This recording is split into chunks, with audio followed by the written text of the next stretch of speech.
धर्म और न्याय का राजा। कहानी एक राजा के जीवन पर आधारित है जो धर्म और न्याय के मार्ग पर चलता है। कहानी में एक महत्वपूर्ण घटना दिखाई जाती है जो उसकी महानता को उजागर करती है। राजा का महल। प्राचीन भारत का एक ऐसा राज्य जहाँ का राजा अपनी न्यायप्रियता और दयालुता के लिए जाना जाता था। ये कहानी है राजा पृथ्वी सेन की। एक बड़ा भव्य महल। सूरज की रोशनी महल के गुंबदों पर चमक रही है। महल के बाहर सैनिक गश्त कर रहे हैं। राजा अपनी राजगद्दी पर बैठा है, प्रजा के मुद्दे सुनने के लिए तैयार। गरीब किसान का आगमन। एक दिन एक गरीब किसान न्याय की गुहार लगाने राजा के दरबार पहुंचा।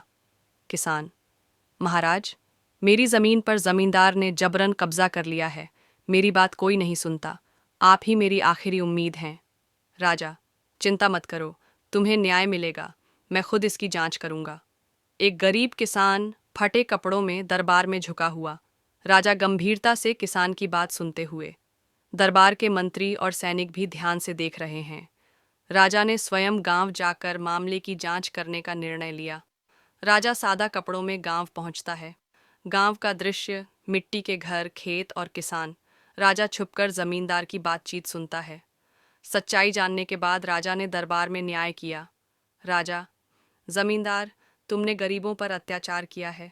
तुम्हारी जमीन जब्त की जाएगी और किसान को वापस लौटाई जाएगी।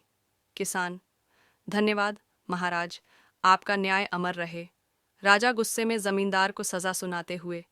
किसान खुशी से सिर झुकाता है। राजा पृथ्वीसेन का न्याय पूरे राज्य में मिसाल बन गया। उनकी कहानी सदियों तक याद रखी गई। राजा घोड़े पर सवार होकर गांव छोड़ते हुए। प्रजा उन्हें श्रद्धा से देख रही है। सच्चा नेता वही है जो अपने लोगों के लिए न्याय और धर्म का पालन करे।